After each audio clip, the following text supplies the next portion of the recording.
เจ้าเยียนตานประธานคณะประธานที่นับถืออย่างสูงเยียนตานรัฐมนตรีกระทรวงอุตสาหกรรมการค้าและก็บรรดาแขกสมาชิกสภาแห่งชาติที่มีเกียรติทั้งหมดข้าพเจ้าสุขสำราญชัยแสงจากเขตเลือกตั้งที่17แขวงอัตตปือก็ได้รับฟังการบทรายงานของท่าน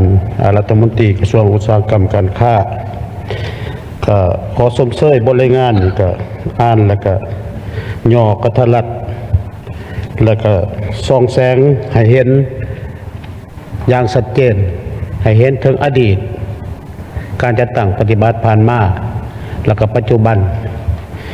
แต่ว่ายังบ่ทันเห็นอนาคตที่ชัดเจนเพราะว่าในอดีตนี้รัฐได้ออกนโยบายยกเป็นภาษีนี่ผ่อนผันกรกำไรต่างๆอนุญาตให้พวกเมาเอาแรงงานทั้งประเทศเข้ามาดำเนินการนโยบายค่าภาคหลวงอื่นๆในการสร้างเขื่อนเพื่อบรรลุจุดประสงค์เป้าหมายเป็นแบตเตอรี่อาเซียนแต่ปัจจุบันนี้พวกเฮาก็ได้เป็นแบตเตอรี่อาเซียนสมดังใจนึกแล้วก็มี109เขื่อนเนาะในบทสรุปนี่ชัดเจนเนาะข้าพเจ้าจะบ่เว้าดอกบทสรุปและด้านดีก็มีนั่นแหละ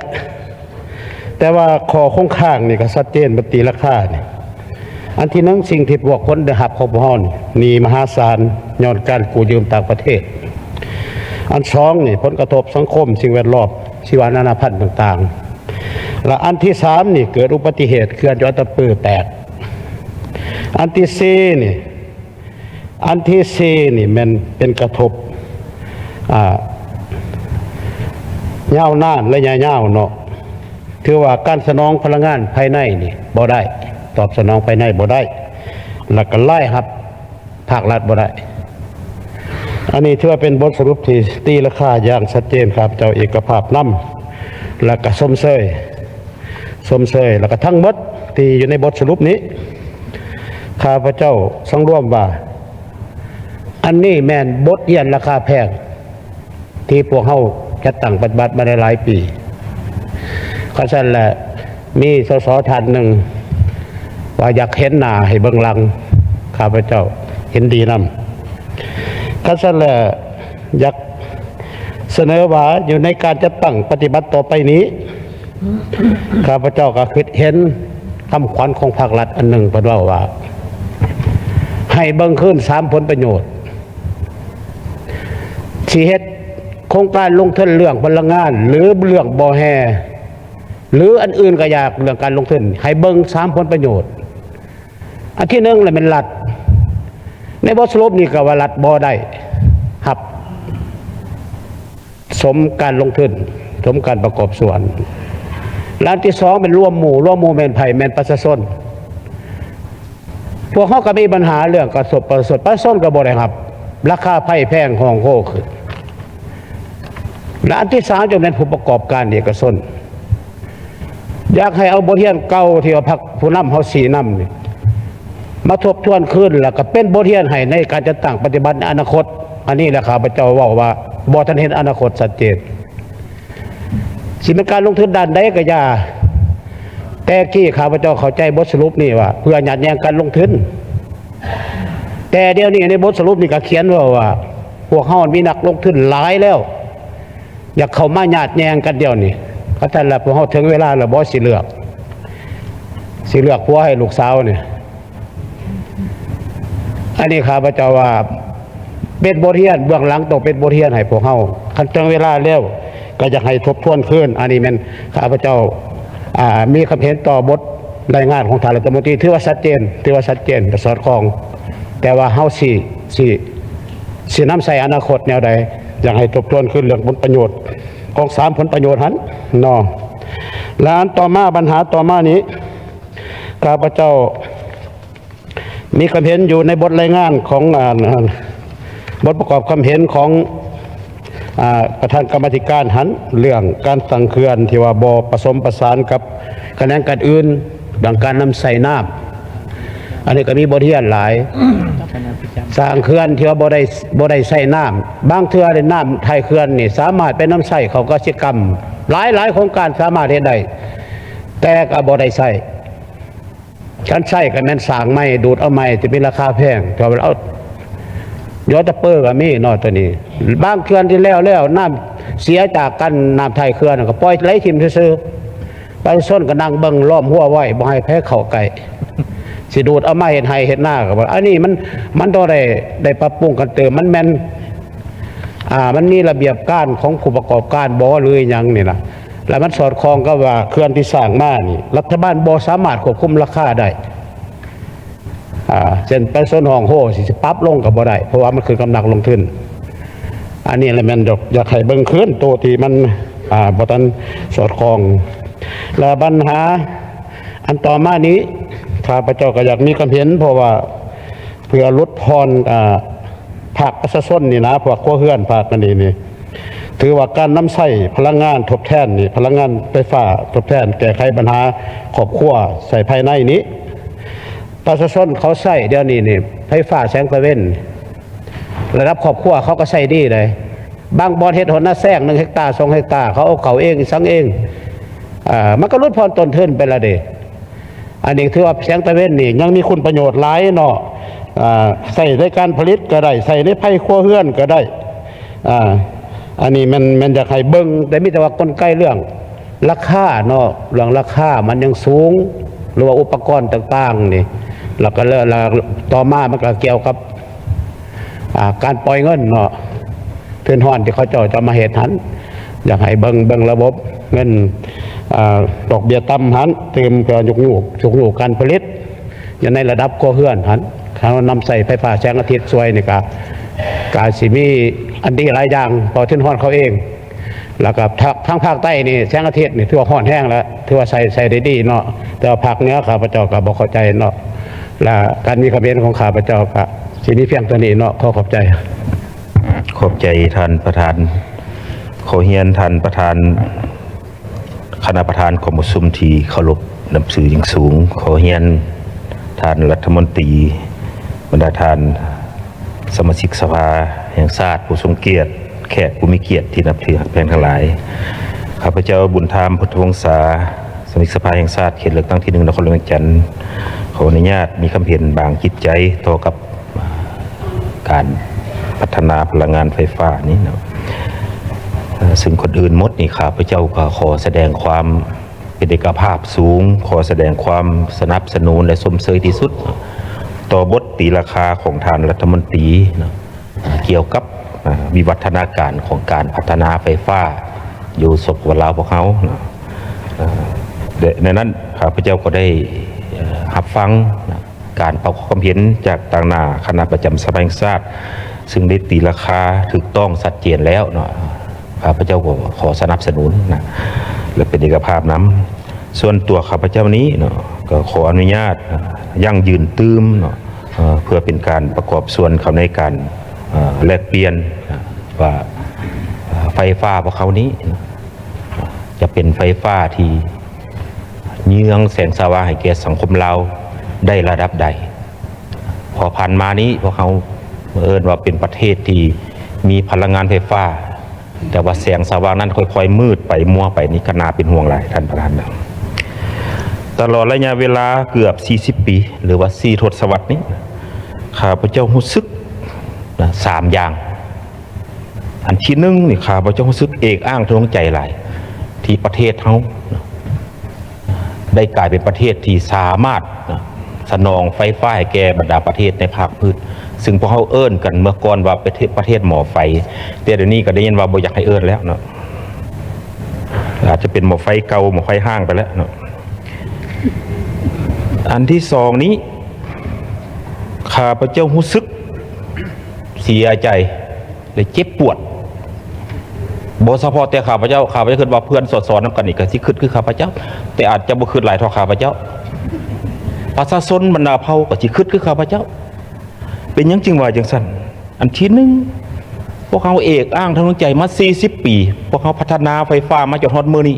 ขายออกต่างประเทศบักหลายๆแต่สังคมลาวกำลังขาดแคลนวิกฤตไฟฟ้า และยังจะวิกฤตไปอีกตามการยั่งยืนของท่านรองรัฐมนตรีกระทรวงพลังงานบ่อแห่อดีตนะอันนี้เป็นสิ่งที่เจ็บใจหลายคือกับว่าพวกเขาไปเพิ่นคำยอของคนอื่นนะคนต่างบ้านต่างเมืองเขามาเห็นเขาก็ละมาย่องเขาว่าเขางามเพิ่นคำยอสุดท้ายมาแล้วมันบ่แมนเขาเน่าเขาเสียเนื้อเสียตัวซื่อๆเนาะเขาบ่จริงใจกับเขาอันที่สองเขาพระเจ้าเจ็บปวดที่สุดเป็นพวกเขาเสียใจที่สุดเป็นการสูญเสียชีวิตทรัพย์สินจากการพัฒนาสร้างเขื่อนไฟฟ้าคือดังพวกเขาเคยได้เว้ากันมาเซน้ำเปลี่ยนน้ำน้อยอันนี้มันเจ็บปวดหลาย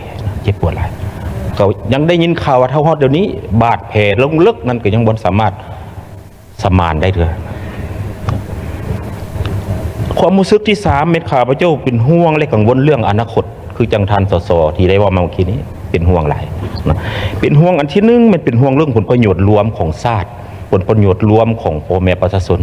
นะเพราะว่าในยุทธศาสตร์การปรับสร้างโครงราคาไฟฟ้านี้นะจิไปฮอด2029นี่มันสิเพิ่มขึ้นเดี๋ยวนี้เงินรัฐบาลอุดหนุนให้ค่าของชีพพนักงานนี่รวมราคาประจำนี่ใส่ค่าไฟฟ้าก็บ่พอละแล้วถ้าหากว่าผลประโยชน์รวมตัวนี้มันบ่มั่นคงยืนยงนี่มันก็น่าขึ้นเด้น่าขึ้นเพราะว่าหยังนะเฉพาะแต่นครหลวงวิจิตรนี้นะความต้องการภาคธุรกิจต่อไฟฟ้านี่หลายเด้ท่านประธานแต่ว่าสนองบ่ได้เนี่ยอันนี้สำคัญหลายนะอันที่สองมานี่มันข้าพเจ้าเป็นห่วงเรื่องความสามารถคุ้มครองบริหารจัดการถ้าหากไฟฟ้าเครื่องไฟฟ้าเหล่านั้น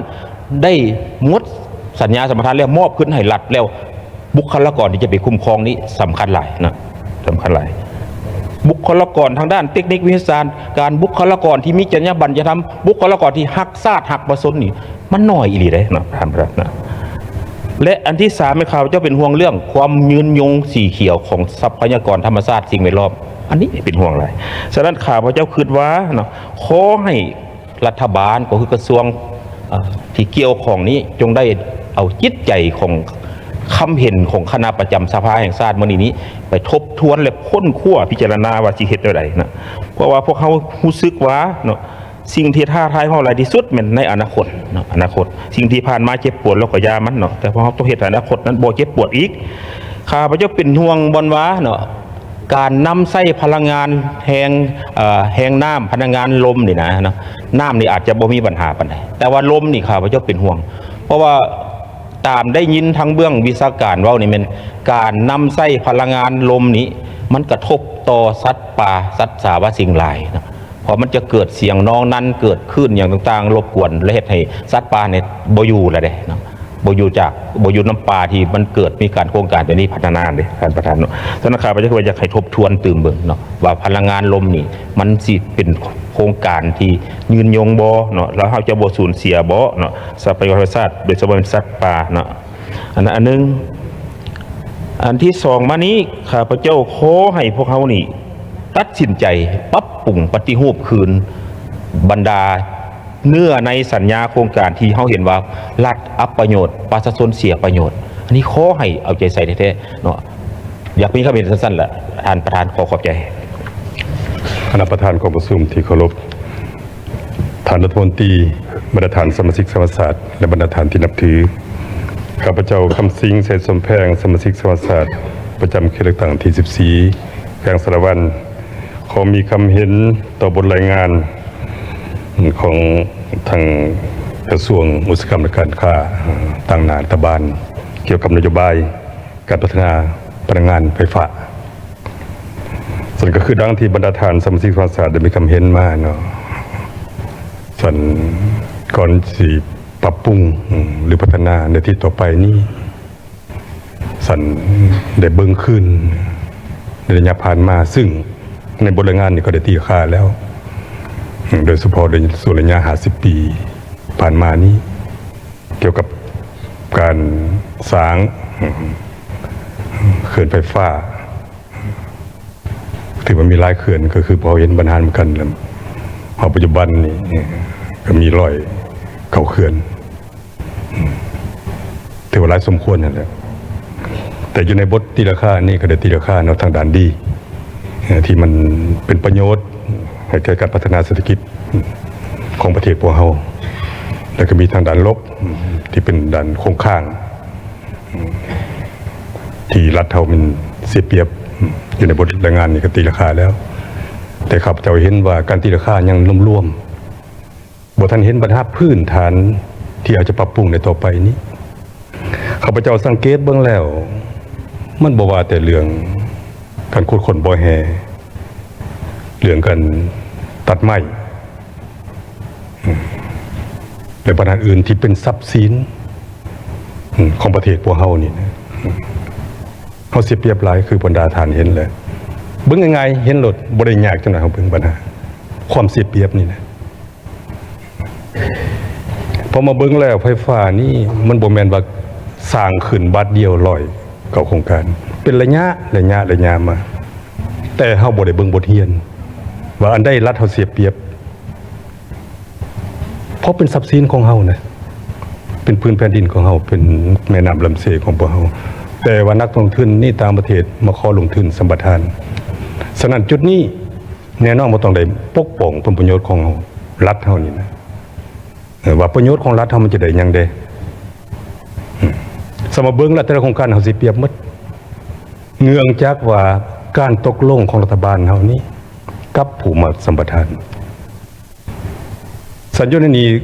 บทรายงานกับตีราคาลอยรัฐเฮาเสียเปรียบหลายในระยะผ่านมาก็ตีราคาถูกต้องแล้วสั่นความเสียเปรียบนั้นอยู่ที่สัญญาเฮาระบ่ได้บิแบ่งนะพลังงานไฟฟ้าให้แก่ประเทศพวกเฮานี่นะบ่ได้เฮ็ดแล้วเป็นหยังจึงบ่เฮ็ดเลยคันเฮาตกลงว่าแบ่งให้ประเทศพวกเฮาเด้อพลังงานไฟฟ้านี่นะจักเปอร์เซ็นต์นะเพราะคนพลเมืองลาวก็บ่กี่ล้านคนนะเป็นหยังที่ตอบสนองบ่ได้ตัวนี้อันนี้อยู่ที่สัญญาให้เพิ่น 100% หมดประโยชน์เป็นของผู้ลงทุนหมดเพิ่นขายเอาต่างประเทศประโยชน์ของมันเพิ่นได้ครับรวมทั้งบ่แฮก็เช่นเดียวกันสัญจุดนี่แหละข้าพเจ้าคิดว่าโต้สัญญาโต้สำคัญที่สุดเลยและทิศทางต่อไปนี่อยู่ในบทรายงานก็บอกแล้วว่าทางรัฐบาลนี่จะพยายามเจรจาเพื่อจะปรับปรุงเพื่อจะแก้สัญญาข้าพเจ้าสมเสยแต่การจะปรับปรุงแก้สัญญาตามเนื้อในที่เว้านี่นะข้าพเจ้าคือโอลำบากว่าจะแก้เรื่องอัตราดอกเบี้ยบ่เรื่องจะเพิ่มรายได้บ่สิยากแต่การแก้ไขนี่ข้าพเจ้าคิดว่าทางเดียวที่บรรทัดจะแก้ได้เพราะประโยชน์ของเพิ่นได้รับนี่เฮาสิเปรียบหลายก็ฮู้จักกันแล้วเพิ่นฮู้ดีจะผู้ที่มาสัมปทานผู้ที่พัฒนานี่นะสัญจุดนี้ข้าพเจ้าคิดว่าข้อแก้สัญญานี่ข้อแบ่งได้บ่คิดต่อไปข้อแบ่งมันมีหลายโครงการเพิ่นบ่ว่าบ่มีโครงการใดที่บ่สวยเอาอยากแบ่งพลังงานบ่แห่บ่พลังงานไฟฟ้านี่นะส่วนหนึ่งเอามารับใส่ประเทศพวกเฮาเลยข้อแก้สัญญาบางโครงการเนี่ยมันยังหลายปีเด้แล้วบางโครงการหมดแล้วสิหมดแล้วแล้วอาจจะมีการสืบต่อสัญญาบ่อันนี้ก็บ่ฮู้จักสิเป็นจังได๋เนี่ยหรือว่าผู้ลงทุนอื่นจะมาสืบต่อบ่อันนี้อยากให้เบิ่งปัญหาเรื่องสัญญาเฮานี่เฮ็ดจังได๋ให้เกิดประโยชน์แก่ประเทศพวกเฮาเดี๋ยวยังมีเขื่อนต่อไปอีกอีกสร้างไหมนี่สิเป็นสัญญาสัญญาคือเก่านี่ก็สิเปรียบคือเก่าอีกคันเฮาบ่แก้ปัญหาประโยชน์ของรัฐเฮานี่นะอันนี้ข้าพเจ้าว่าโอ้ขอเสนอต่อรัฐบาลแต่บ่แต่ละบ้านทุกองค์การของรัฐเฮานี่ช่วยกันตีลำข้ามกันเบิ่งเปิดโปงประชุมบ่ตีลำข้ามกันเบิ่งเฮาเฮ็ดบ่ได้ให้รัฐเฮาได้ครับผลประโยชน์นี่นะมาสร้างสัญญามาแก้ไขสัญญาใหม่เนี่ยขอเจรจานำเพิ่นการเจรจานี้แน่นอนต้องให้ประโยชน์แก่เพิ่นอยู่ว่าขอแบ่งเรื่องพลังงานไฟฟ้านี่เพื่อให้ได้ภายในประเทศพอได้นำใส่แต่ว่าเขาต้องได้แก้สมมุติอายุสัมปทานเพิ่น30 ปียังเหลือให้เพิ่นตื้มบ่10 ปีเพื่อจะเอากระแสไฟฟ้านี้เป็นการทดแทนคันแก้ตัวนี้ใดเนี่ยครับจะคิดว่าพ่อเป็นประไดอันสิว่าจะแก้ไขปัญหาบ่ว่าที่ทางกระทรวงอุตสาหกรรมการค้าได้เสนอมานี่เนาะคือปัญหาหนึ่งนี่ว่าเสนอปรับปรุงโครงสร้างนี้ ยืดระยะชำระหนี้และลดผ่อนดอกเบี้ยกับผู้พัฒนามันแม่นบ่อันนี้อยากให้ตีราคาแจงเบิ่งมันต้องแม่นเจรจากับผู้ที่ให้ทุนให้กู้ยืมพุ่นเด้ที่แก้ยาเวลาการชำระหนี้ไปบ่อัตราดอกเบี้ยเนี่ยหรือจะร่วมกับผู้พัฒนาเพื่อเจรจากับเจ้าหนี้มันต้องบอกไว้ชัดเจนอยู่ในข้อนี้แล้วปัญหาต่อมาคือปัญหาว่าเสนอปรับปรุงสัญญาเพื่อให้รัฐบาลนี่แบ่งปันรายได้จากการขายอันนี้ยากเพราะสัญญามันบอกแล้วแบ่งปันรายได้ขึ้นอะไรแต่ยังมาแก้ตัวนี้ยากฉะนั้นทางแก้คือข้าพเจ้าได้เสนอมาพยายามลงเจรจาเบิ่งเพื่อสวยแบ่งกระบบแต่ละโครงการเนี่ยอาจบ่รวมบ่หลายแต่ว่าข้าพเจ้าก็บ่มีวิชาการด้านไฟฟ้าแต่ความรู้สึกและความคิดของตัวเองนี่นะควรแก้แบบนี้อาจจะมีประโยชน์ดีกว่าแก่พวกเฮาอาจจะเพิ่มปัญหาอื่นบ่จังซี่นะเรื่องบุริมสิทธิ์บ่ต่างๆนี่นะความจริงแล้วมันแต่ละเวียกเกี่ยวกับเรื่องไฟฟ้ามันมีอยู่ในสัญญาเฮาแล้วส่วนจุดนี้สิ่งที่ควรแก้ไขได้นี่แม่นทางที่ดีที่สุดคือการแก้สัญญาขอให้เพิ่นเห็นอกเห็นใจนำพวกเฮาแล้วพอเป็นทรัพย์สินพอเป็นเจ้าของเด้เพิ่นมาเซ็นสัญญากับเฮาแต่เฮาสิเปรียบเด้สั่นขอให้เพิ่นได้ลดผ่อนนโยบายหรือเพิ่มอายุสัญญาสัมปทานให้เพิ่นตื่มบ่ซั่นนะอันนี้ เฮียนท่านประธานคณะประธานที่เคารพและนับถืออย่างสูงข้าพเจ้าวลีเวชพงศ์สมาชิกสภาแห่งชาติเขต 1นครหลวงขอมีคำเห็นใส่เรียกงานของพลังงานเนาะก่อนอื่นแม่นขอสมเสยและขอเห็นดีเป็นเอกภาพต่อบทประกอบคำเห็นของ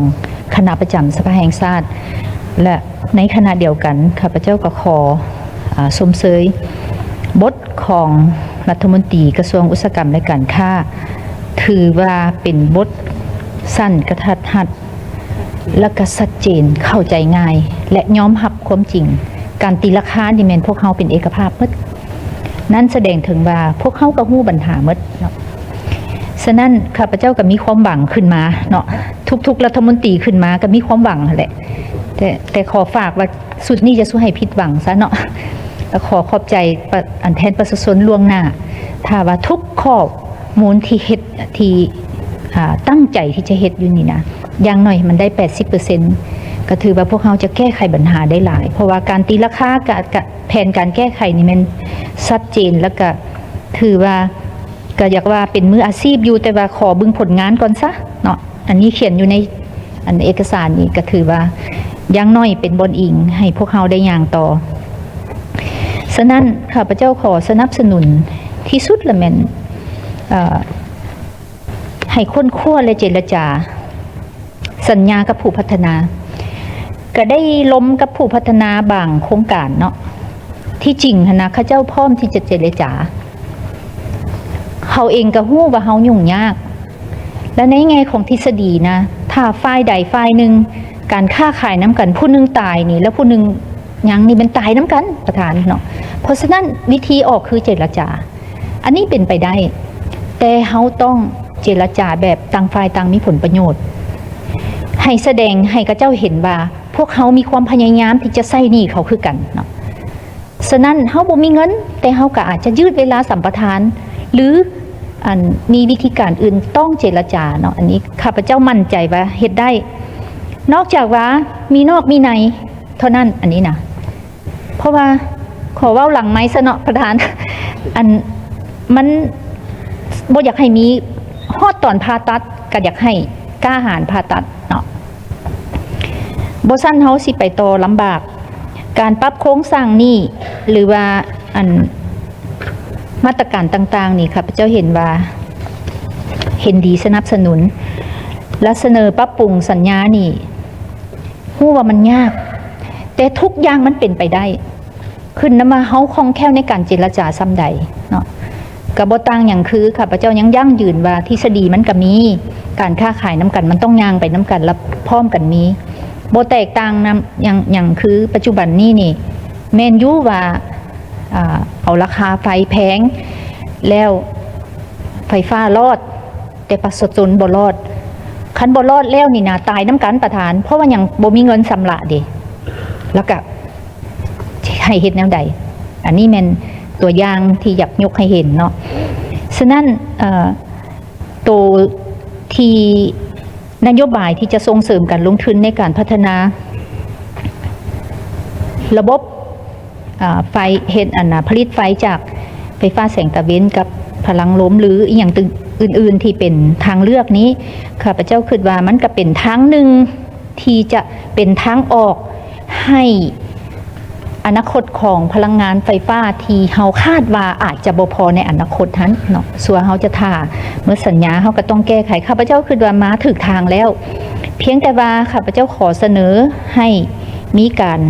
ปรับปรุงกฎหมายไฟฟ้าคืนใหม่เพื่อหยังเพื่อให้มันมีหลายข้อกำหนดอยู่ในหั่นให้มันมีความยุติธรรมทั้งผู้สมไส้และผู้จำหน่ายเนาะอันนี้แม่นข้าพเจ้าอยากเสนอแท้ๆขอให้มีปรับปรุงการกฎหมายไฟฟ้าเพราะว่าอย่างมันติดพันกับการที่รัฐบาลจะอนุมัติให้การผลิตพลังงานจากแสงตะเวนนี้ให้ชุมชนสามารถเฮ็ดได้โดยมีเขาเอิ้นว่ามีมาตรฐานจากการกวดกาของกระทรวงกระทรวงอุตสาหกรรมและการค้านี่แหละเพราะว่าเรื่องไฟฟ้านี่มันอันตรายเนาะท่านประธานฉะนั้นข้าพเจ้าเห็นว่าในหลายมาตรการและแผนการที่จะแก้ไขปัญหานี่ดีหมดทุกข้อเนาะบ่มีข้อใดที่ข้าพเจ้าติดใจว่าจะบ่เห็นดีเพียงแต่ว่าการจะตั้งปฏิบัตินี่อยากให้เล็งเวลาหน่อยนึงเพราะว่าด้วยการพัฒนาเศรษฐกิจสังคมที่มันมีการแข่งขันสูงแบบนี้หั่นถ้าพวกเขายังบ่กล้าหาญที่จะเด็ดขาดในบางเรื่องนี่การแก้ไขปัญหามันก็สิบ่ง่ายแต่ข้าพเจ้าฮู้ว่าอุปสรรคมันหลายแล้วรัฐมนตรีก็มาใหม่เนาะก็มีความตั้งใจสูงพวกเขาก็ช่วยอย่างได้พวกเขาก็สิพยายามสุดขีดเพียงแต่ว่าขอให้ตั้งใจเฮ็ด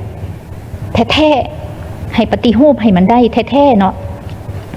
อันนี้เป็นความหวังหนึ่งที่พวกเขาคิดว่าโดยเฉพาะแม่นราคาไฟฟ้าปัจจุบันนี้มันฮ้อนนี่แหละเขาสิแก้ไขให้มันได้ในระยะจักเดือนนี่แม่นก็ขอฝากความหวังไว้นำท่านรัฐมนตรีใหม่เนาะเจ้าขอขอบใจท่านประธาน